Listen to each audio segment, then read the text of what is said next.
നമ്മൾ ഈ പോകുന്നത് എങ്ങോട്ടാണെന്നല്ലേ, കോട്ടയത്ത് ഫ്ലവർ ഷോ തുടങ്ങിയിട്ടുണ്ട്. സോ അത് കാണാൻ വേണ്ടി പോവുകയാണേ. നമുക്ക് ടിക്കറ്റ് ഫ്രീ ആയിരുന്നു. അതുകൊണ്ട് തന്നെ അമ്മയും അതും ഞാനും മാമനും മാമിയും ഒക്കെ ആയിട്ടാണ് എൻജോയ് ചെയ്താണ് പോയത് കേട്ടോ. അവിടെ ചെന്നപ്പോഴത്തേനും പൂക്കളുടെ ഒരു വിശാലമായ ലോകം തന്നെയായിരുന്നുവേ. പല വെറൈറ്റിയിൽ പല ഡിസൈനിൽ എന്ത് ക്രിയേറ്റിവിറ്റിയിൽ അവർ ചെയ്തു വെച്ചേക്കുന്നതെന്ന് കണ്ടോ. നല്ല രസമുണ്ട് കേട്ടോ അതൊക്കെ ഇരുന്ന് കാണാൻ വേണ്ടിയിട്ട്.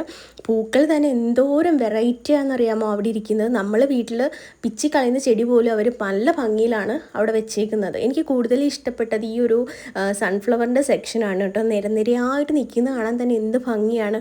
പിന്നെ കുറേ കണ്ടു കഴിഞ്ഞപ്പോഴത്തേന് ക്ഷീണിച്ചു. നമ്മളൊരു ഐസ്ക്രീമൊക്കെ വാങ്ങിക്കഴിച്ചു. കാരണം നട്ടുച്ചയ്ക്കാണ് നമ്മൾ ഇതൊക്കെ കാണാൻ ഇറങ്ങിയത്. അപ്പം അത്യാവശ്യം നല്ല വെയിലുണ്ടായിരുന്നു. അങ്ങനെ ഉള്ളു തണുപ്പിക്കാൻ വേണ്ടിയിട്ട് ഐസ്ക്രീമൊക്കെ കഴിച്ചു. അത് കഴിഞ്ഞിട്ട് നമ്മൾ നേരെ പോയത് ബേർഡ്സിൻ്റെ സെക്ഷനിലാട്ടോ. എല്ലാം വെയിൽ കൊണ്ട് കിറങ്ങിയിരിക്കുകയാണോന്നൊന്നും അറിയത്തില്ല. ഈ പ്രാവൊന്നും അനങ്ങുന്നതേ ഇല്ല, അവിടെ ഇങ്ങനെ കിടക്കുകയാണ്. പിന്നെ കുറച്ച് കിളികളെയൊക്കെ കണ്ടു. പിന്നെ നേരെ നോക്കിയപ്പോഴാണ് ഒരു പുള്ളി വലിയൊരു പാമ്പിനെയൊക്കെ എടുത്ത് ഒരു സർക്കസ് കാണിക്കുന്നു അവിടെ. ഒരു പേടിയില്ലെന്നേ. അങ്ങനെ നോക്കിയപ്പോൾ അതിന് സ്ലൈം വേണമെന്ന് പറഞ്ഞു.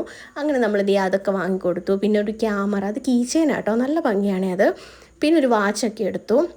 നമ്മൾ നേരെ ഇറങ്ങുന്നത് ഫുഡ് കോർട്ടിലോട്ടാട്ടോ. ഇതിന് കൂടാതെ കുറേ ഐറ്റംസൊക്കെ ഉണ്ട് കേട്ടോ. അതൊക്കെ ഞാൻ കട്ട് ചെയ്ത് പിന്നെ ഈ ഒരു ബോട്ടിൽ കയറ്റി അതിനെ. അങ്ങനെ കുറേ അധികം സമയം അവൻ അവിടെ സ്പെൻഡ് ചെയ്തു. വിളിച്ചാൽ പിന്നെ വരത്തില്ല. ഇതൊക്കെ ഇരുന്ന് കഴിഞ്ഞാൽ പിന്നെ സമയം പോകുന്നത് അറിയത്തില്ലല്ലോ. പിന്നെ എങ്ങനെയൊക്കെയോ പറഞ്ഞു അവനെ വലിച്ചഴച്ചാണ് കൊണ്ടുപോയത്. അങ്ങനെ ഇത്രയേ ഉള്ളൂ. പിന്നെ ഫ്ലവർ ഷോ ഒക്കെ കാണാൻ ഇൻട്രസ്റ്റ് ഉള്ളവരൊന്ന് പോയി കാണണം. അത്ര വലിയ ഇതൊന്നും പറയാനില്ല, എന്നാലും കൊള്ളാം കേട്ടോ.